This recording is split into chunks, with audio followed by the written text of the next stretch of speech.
Joining me now live via Skype from New York City is Lincoln Mitchell. He's an adjunct associate professor of political science at Columbia University. Lincoln, just a short time ago, President Zelensky updated the number of dead in his country, more than 100, even more injured, more than 300 so far. So there are casualties. Are these economic sanctions enough to counter the loss of life so far? And we've only had one day of this war, so that loss of life will pile up. And it will also begin to pile up on the Russian side because the Ukrainians are going to fight back. And the question of whether or not the sanctions will be enough to stop it, that remains an unanswered question. There are further steps that can be taken by the United States and its allies, notably the SWIFT network issue, as you mentioned. But my sense is that Putin knew these sanctions were coming. So he is prepared. This is not likely to dissuade him because he knew it was coming. And if it was going to be dissuaded by this, he wouldn't have invaded. The problem and the grim reality for the United States and for its NATO allies is that we are not going to send troops into Ukraine. And President Biden has said that. Vladimir Putin understands that. However, if Putin decides to expand the war westward, it seems that NATO has to defend that territory, and that could massively escalate this conflict. Now, is that because of the cost of a potential war, how long that could last?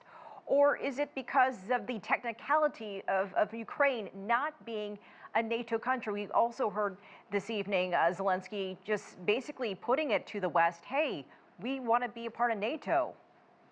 Well, it's not a technical issue here because although Ukraine is not a part of NATO, there's nothing in the NATO alliance that says individual countries can't support other countries. So there's nothing kind of against international law that would stop the U.S. or other countries that are currently members of NATO from sending troops to Ukraine. From the United States perspective, it's a political issue.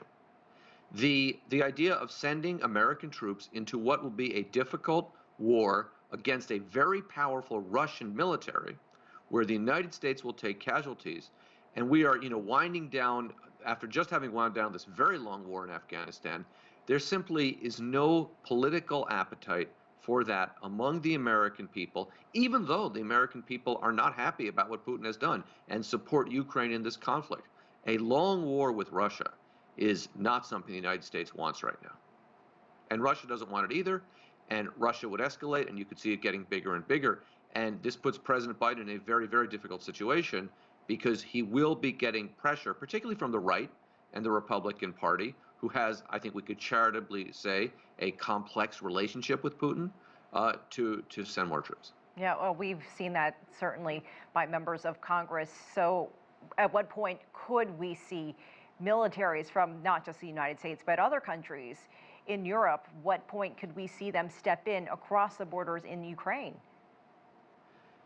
It's hard to know how this war will go, but if the casualties really begin to pile up, and if we see or we have credible evidence, and I'm just kind of trying to play this out here, that Russia is killing civilians or committing crimes against humanity, then I think the pressure to respond will be greater. But, and this is Joe Biden's style so far in this conflict, it cannot be just the United States. Biden has to do this with Western allies. And so far, Putin's actions in Ukraine, not just today, but in the weeks preceding today, have unified the West against him, which makes it possible for unified Western action. Now, and while the American people don't want this, the Russian people don't want that either. Lincoln, we have about 45 seconds left. Is there still time for diplomacy here? Well, the war has already started, so diplomacy is not going to stop the war, but there is always time to talk. But it's not going to be easy, and the more the war goes on, the more difficult it's going to be. And the last thing to consider, which is really important, is that the Russian people are not supporting Putin in this war. I think he thought he was going to rally the Russian people behind him, and we're seeing the opposite in Russia. And if the sanctions kick in, we could see that become an even bigger problem for Russia's leadership. Lincoln Mitchell in New York City, thank you so much for joining us.